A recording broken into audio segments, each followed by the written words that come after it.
So since within the previous session, my colleagues Stefan and Esther has already hopefully introduced you to Cities Multimodal project, I will try to cover, as little theory and mobility management measures theory as possible, and as many examples of the actual actions as possible. So basically, mobility management measures within our project are linked to other activities in pilot areas. We promote multimodal travel through cooperation. Example, city partners cooperate with schools and kindergartens. An example of such a city partner is Gdańsk and Pskov, Tartu and Karlskrona. We try to promote sustainable transport and manage a demand for car use by changing attitudes and behaviors. And what better place to start it than kindergartens? The younger children are, the easier it is to introduce new habits. We try to be demand-oriented and complement the other activities. And we tend to see that soft measures we introduce enhance the effectiveness of hard measures, example like new infrastructure. And we've also noticed that mobility management measures have a high benefit-cost ratio. The other partners have adapted common approach on mobility management measures to their local context, planned and implemented different measures together with partners. Again, for example, with schools and kindergartens or some other partners with local businesses. Why is it important to introduce active travel modes to schools and kindergarten? First of all, we have, we all know we have COVID-19 pandemic, but we also have pandemic of obesity and other civilization-related diseases. So it's a mean of increasing the physical activity of children and adults. Also, we support mental and psychosocial development of children and the youth. We reduce carbon dioxide emissions, other air pollutants and noise. We improve the quality of life of all residents and reduce the number of cars which are frequently not only moving in traffic, but also parked sometimes in forbidden areas or ruining greenery areas, etc. So we basically create more spatial order. And how to introduce travel, active travel to schools and kindergartens. Basically, you have to create attractive and safe environment for the commuters. You have to encourage both children and parents and also employees of educational establishments to active forms of mobility. We need to educate children, but also their parents on road safety. We also need to increase autonomy of children when commuting.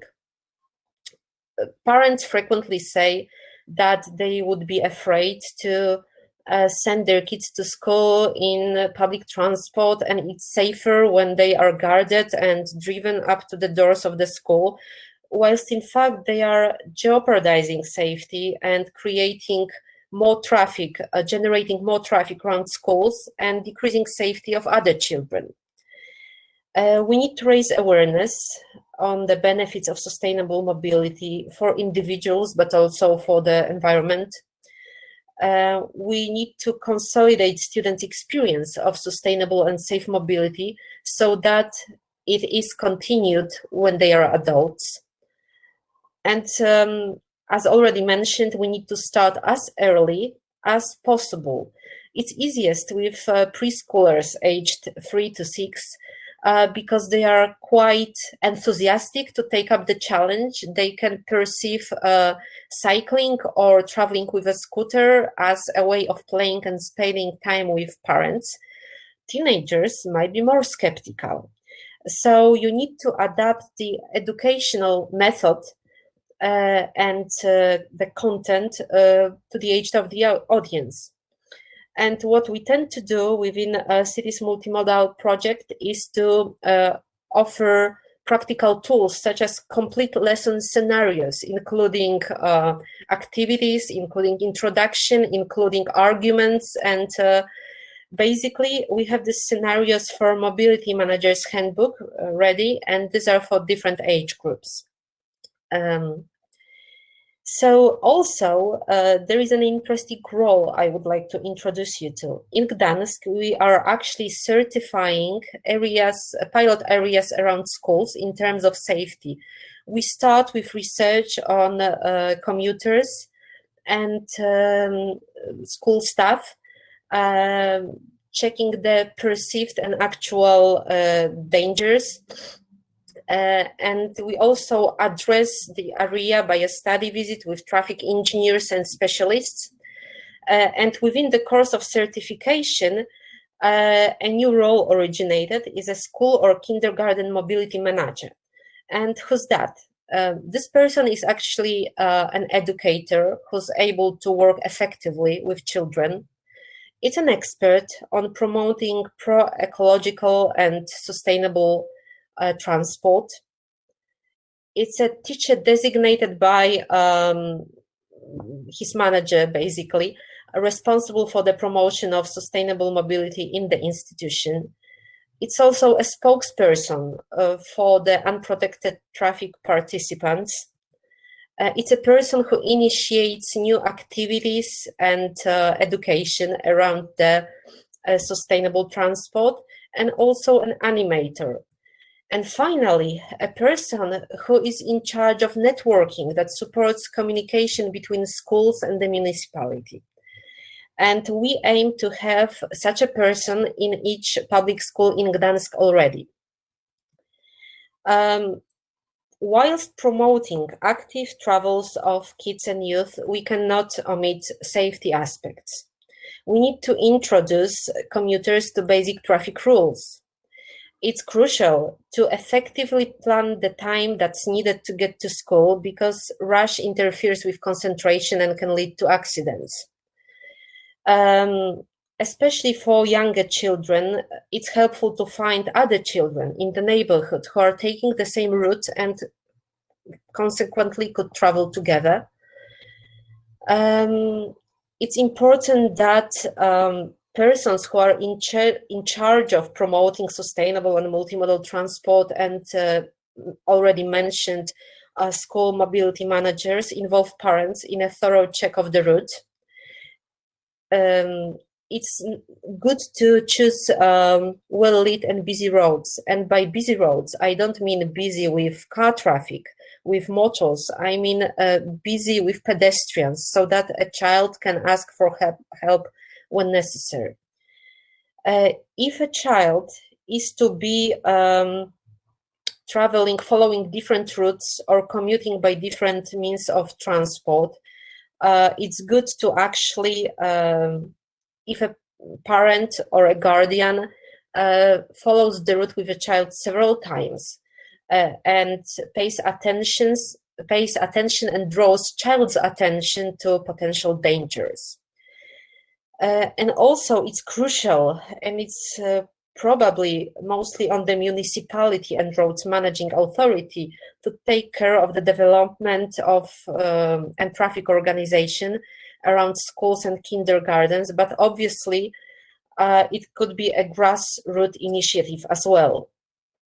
I already mentioned that we need to introduce basic principles, and there are 4 crucial principles that we need to mention.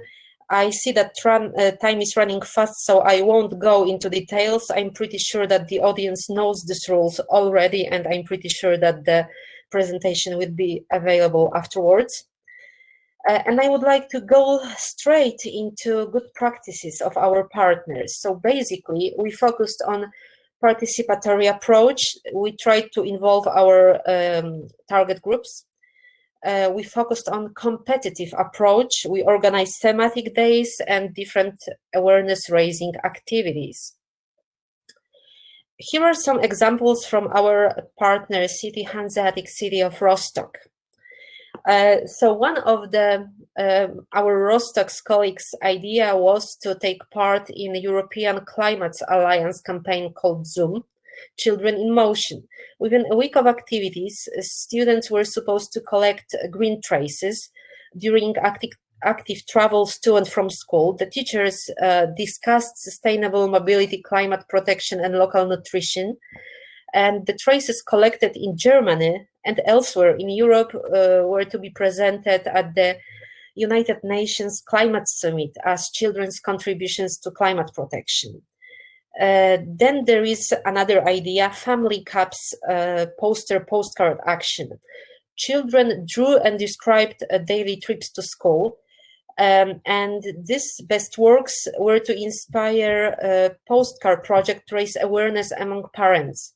And the idea was to distribute these postcards by different pupils and schools employees in the morning, and actually give this out, hand it out to parents who drive their kids to school. And the last idea from Rostock, a map of signposts, how to get to school safely, to be published on the school's website, on the poster inside of the school, for the whole year long. Going on to examples from Karlskrona, which targeted students aged 6 to 12 years, their parents and teachers. So here you see the Swedish title for the activity. It translates directly into English as Best in the West. So basically, designers and traffic engineers visited classes in a pilot school and drew attention of pupils to how important it is to be visible. Students were also given new visibility vests, and the classes then competed for the title of the most active class over the period of 2 weeks. And also, students' mobility habits were researched. The school's employees counted children arriving by different means of transport. That was following the surveys of transport behavior. The final report was presented to teachers, parents to raise awareness, but also to city authorities to basically address problems. Here we go on to examples from Gdańsk. So for 2 years in a row already, actually it was supposed to be third year, but COVID-19 changed our perspective. We are learning students to ride a bike in real traffic. This is aimed at students over 10 years of age. This is the training course of 9 lessons covering theory, construction, and servicing of a bicycle, and finally riding in subgroups in real traffic to get the practical competence in this field. Before going out to the road, a service technician checks the condition of the bikes, especially the brakes, checks the saddle and handlebar adjustments. On the schoolyard, the kids are trying to signal the right turns and check the efficiency of braking. And finally, the traffic lessons take place in calm traffic areas near the schools. And it's worthwhile mentioning that actually 70% of the streets in Gdańsk are already covered with a calm traffic area. And this is a part of a larger campaign called Cycling May. This campaign originated in Gdańsk and spread to all over Poland, 47 local governments. It's actually a competition where children throughout the whole May collect stickers for each active travel to school. And they compete between themselves, between classes, and between schools, and win prizes. Another example from Gdańsk is a campaign which we call Hitch Up. It's about basically getting hitched up with a bike trailer. We purchased bike trailers which are made available to public kindergartens, and each kindergarten gets a trailer for a month. The parents get trained in its use and can actually use it in their private time as well. And we also carry out questionnaires to check the conditions of commuting. Then there is another example from Gdańsk, the Polish Union of Active Mobility, an association of local governments, which is also a partner in the project, targeted preschoolers aged 3 to 7 and kindergarten principals. And they purchased 12 children's scooters per kindergarten and made them available for free lending to children.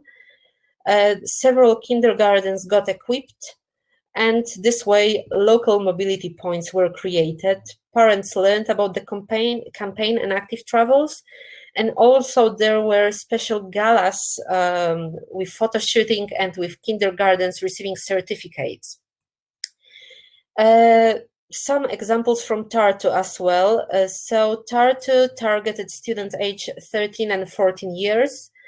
They were covering topics of transport in everyday life, project management in this field, and measuring results. Students prepared campaign ideas, presented this to experts, and then expert panel evaluated proposals. And 4 out of 8 proposals were considered worthwhile implementing. These are day without a car, walking bus, drawing, actually art and film competition, and also bicycle maintenance. And going on to examples from Pskov, Pskov decided that it's involving children in spatial planning and building partnerships helps to take more informed and effective decisions. They analyzed the state of infrastructure for children and the basic needs of the youth. They surveyed students aged 8 to 17 years old. A mental map was created to show how students perceive boundaries, what places they perceive dangerous, and what routes they follow. Teams were accompanied by experts and studied urban environment, identified problematic and attractive areas. The results were communicated to architects, so it's a really pragmatic attitude. And the technical specifications of the pupils' wishes were prepared. And going on to outputs of our project. Magdalena, sorry? Yes? 1 minute. Okay, I'm just about to conclude. So basically, I would like to draw your attention to some of our publications. Some of them are already on our website. Some of them are being developed and newly published. And you'll find all the publications at our website in the materials publications section. Thank you very much. If there are any questions, I'm happy to answer those. Very nice. Thank you very much. Applauses and please well done. Really. Because personally for me, I think it's one of the key development questions for the future mobility is that you are teaching multimodal generations already now. You're starting to teach this. So in 10 years time, you will have citizens who are capable to use multimodal city, right? And this kindergarten mobility manager, actually you answered already my question, who must be responsible? Because here in Riga, we had some discussions, this empty space between school doors and the street and who is responsible for that. But okay, we have a question from Monica. Do you have a problem in Gdańsk with a significant number of children traveling by parents' car because they live too far from school, especially commuting from outside of the city? And is there any ideas how to deal with that? Yes, we do have this problem. We are still working on the modal split, and we try to change the proportion between public transport and everyday car travel. So basically over 40% of people prefer car as their everyday mean of transport, and consequently part of these passengers in these cars are children. So one of our ways of addressing this issue are social campaigns and the certification of the school area. We try to change traffic organization around schools, and we introduce active travels. And we also introduce parking policy and basically paid parking space around schools, so that it's not that convenient to drive as closely to school doors as possible. And so good for now for you. Thank you. And Thank you very stay much. tuned. Yeah. Bye. Thank you.